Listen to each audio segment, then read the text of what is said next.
Good afternoon, ladies and gentlemen. Thank you for the warm welcome, and I welcome you to what we'd like to discuss is how does the threat landscape, it is ever evolving, ever changing. Now, all of us are technical people here, but just for the reference, what are we trying to discuss? Imagine I can see everybody out there in the room and the door is closed.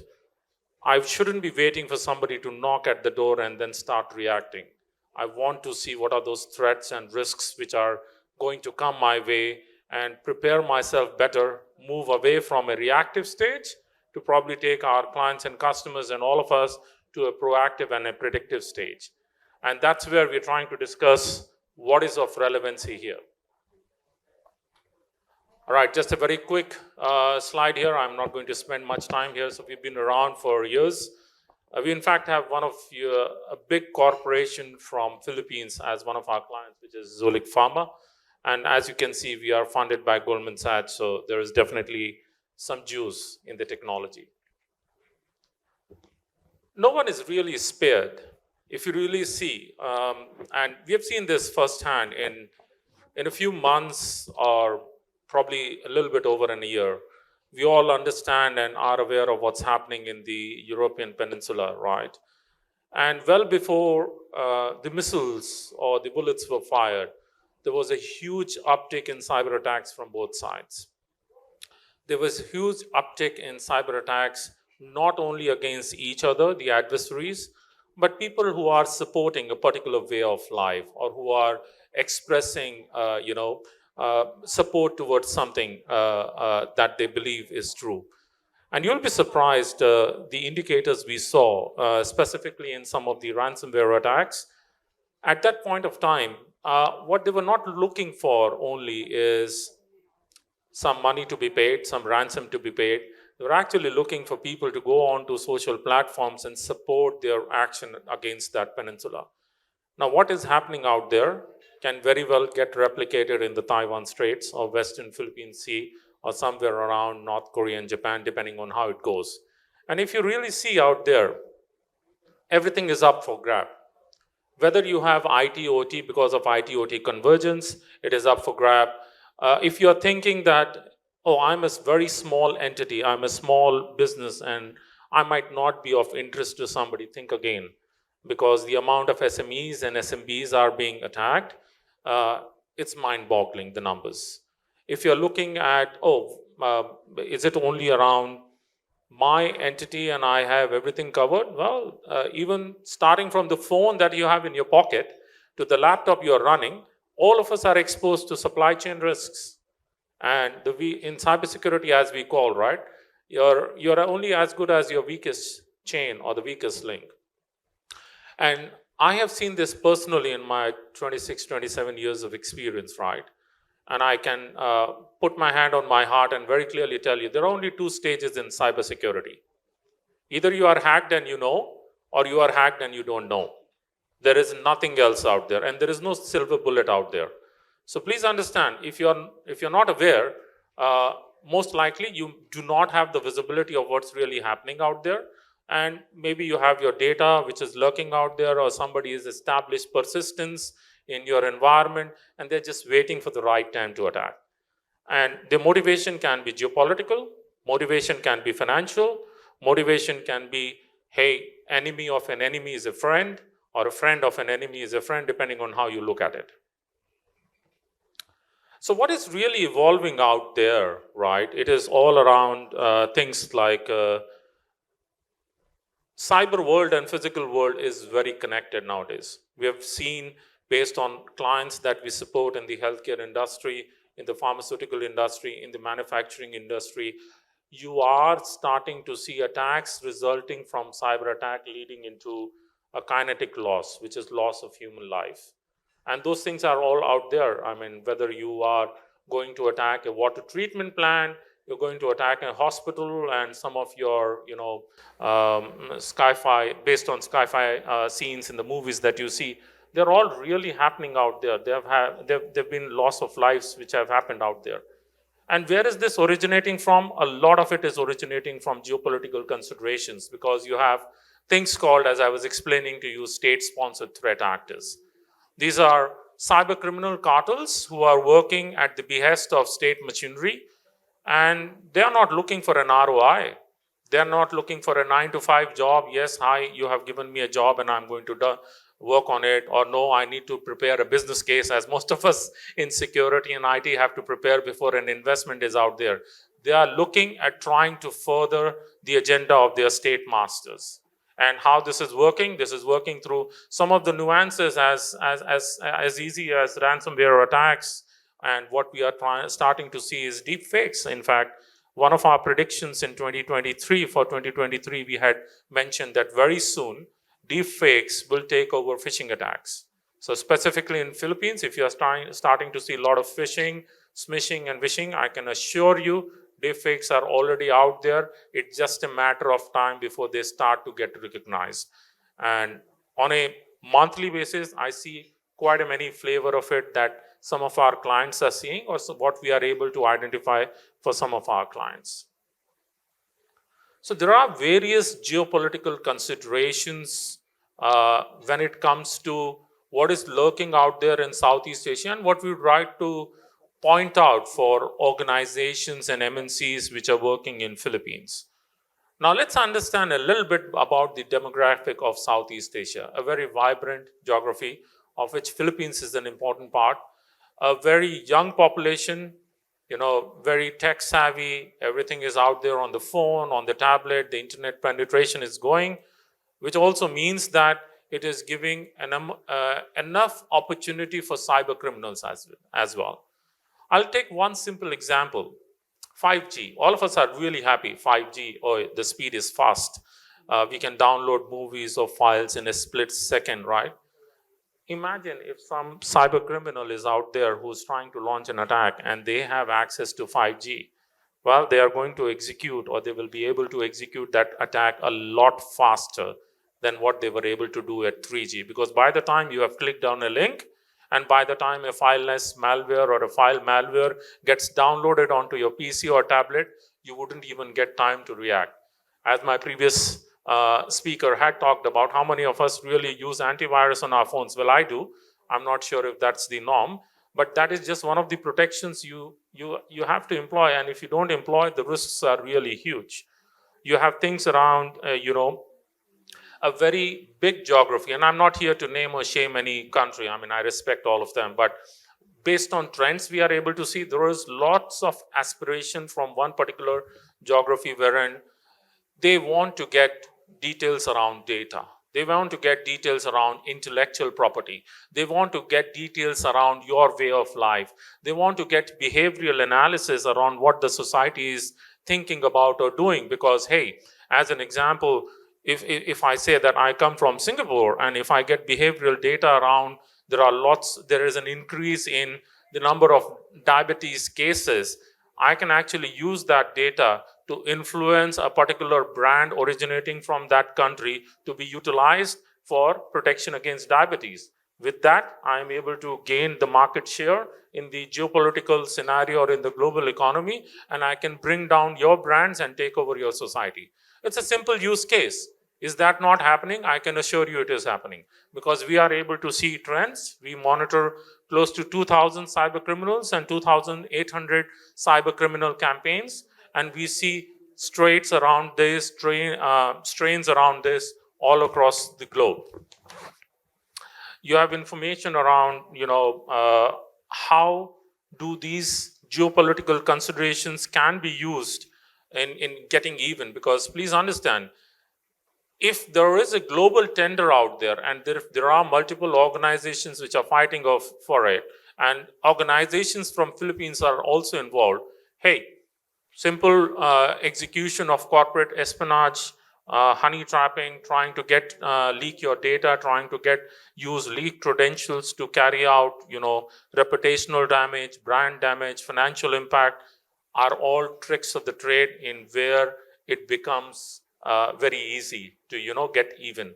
So what I'm trying to basically highlight to you is, time is ripe for all of us to start looking from an outside-in perspective outside.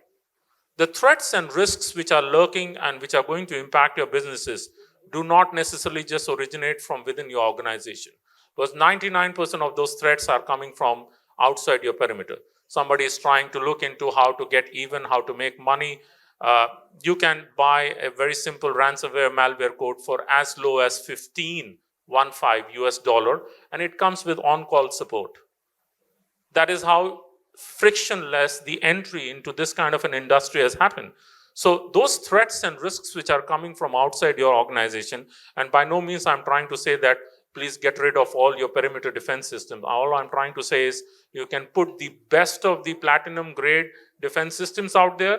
If you do not put in the intelligence into those, it is as good as a see-through window or a pass-through door.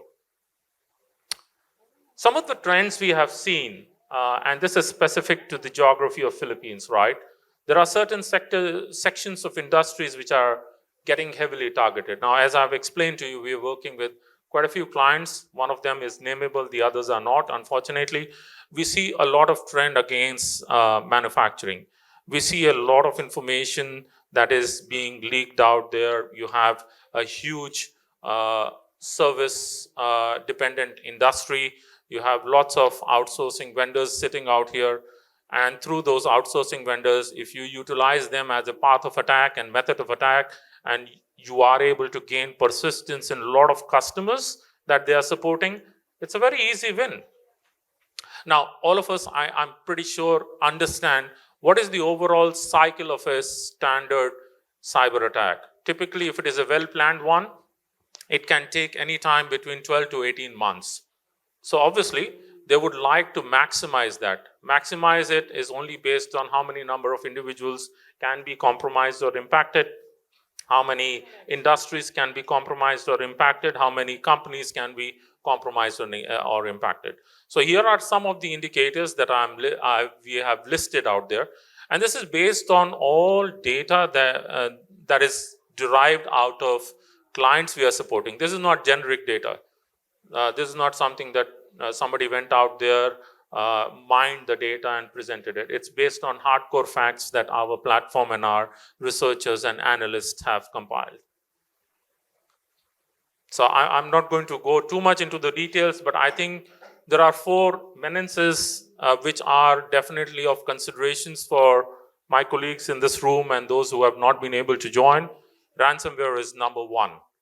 It is very easy and its impact are dreaded. And I will share what we see in terms of, what we have seen in terms of how the ransomware operators have propagated. You have phishing, you can already see, right? Lots of phishing and smishing going around in this geography, as well as in the geography where I come from, which is Singapore. And I visit a lot in this region, and there is not one region which is not having that impact. But you'll also have things around, your frauds. You'll also have things around various kind of leaks out there, data leaks, which are going to impact you.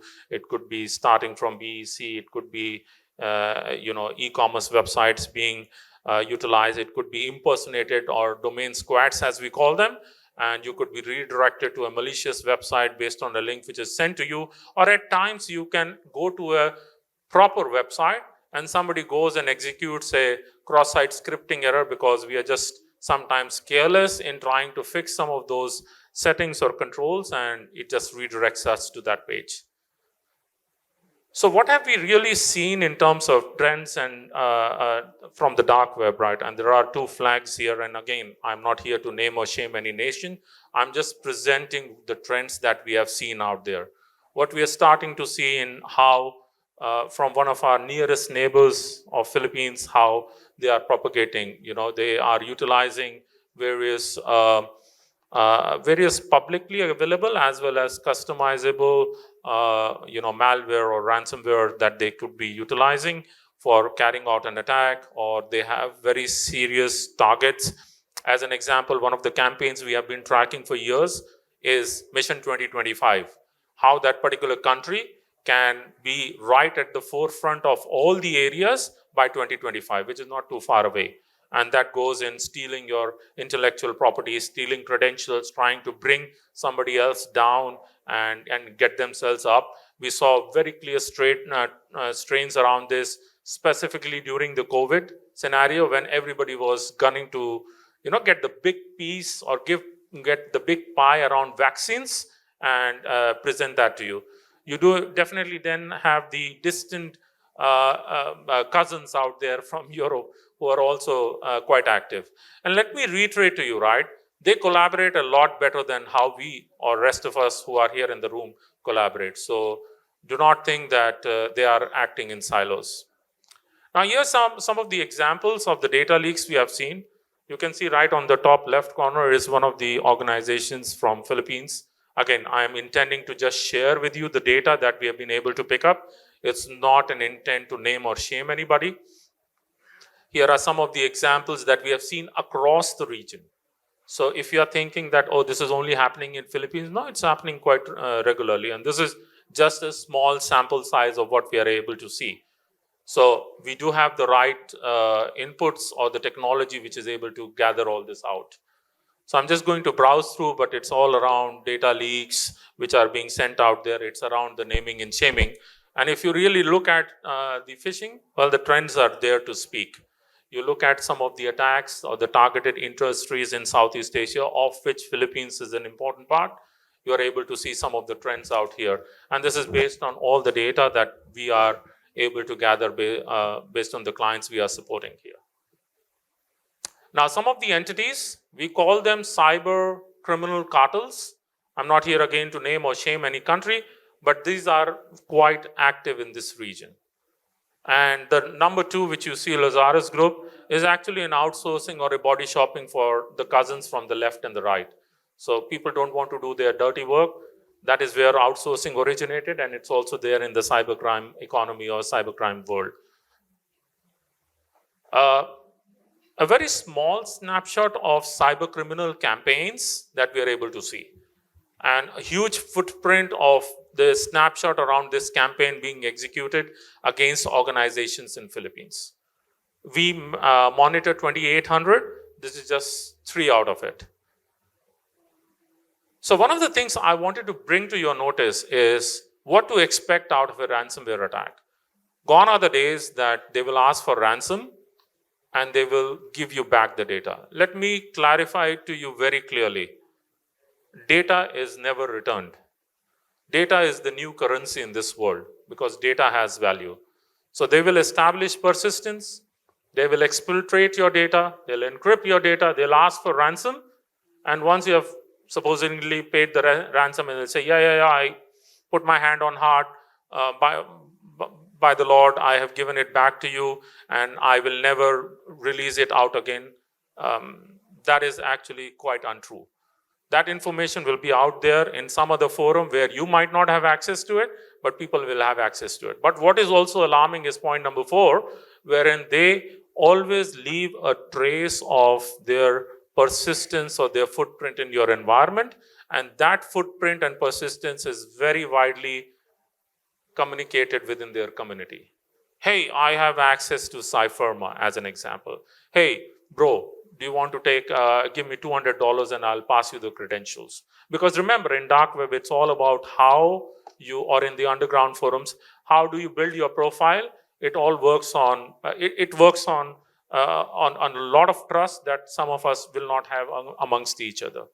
So that is how it works. And please, please, please, never ever, I would recommend pay ransom to them, because that is going to be just detrimental to the fact that you're just going to complicate affairs out there. You have to have the right insights in place. And that is where I'm just going to browse through that. Why some of these attacks happen? Because you do not have visibility of what's lurking out there. You have limited awareness of some of the shadow IT, forgotten IT, redundant IT. You have no information around what are those exploitable footprints out there. Is there somebody, do you have a configuration weakness? You can have the best of firewalls in place, but if you don't configure it properly, it's going to be practically useless. And some of the trends you are out there, you're able to see, are we moving away from a reactive state to a proactive state to a predictive state, right? And how do you defend against them? Well, you need to have the right visibility. You need to identify your digital footprint. Don't just go, and no offense meant, but don't just go to some forum and log in with your personal, with your corporate email ID. You're just letting your credentials potentially getting leaked out there, your emails getting leaked out there.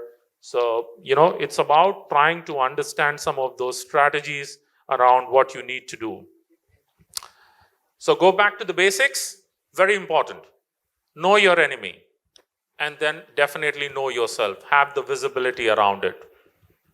Now, some of the details, I'm sorry, I think I've just run out of time, but it's all about trying to gain that visibility. So thank you, ladies and gentlemen, for listening to me.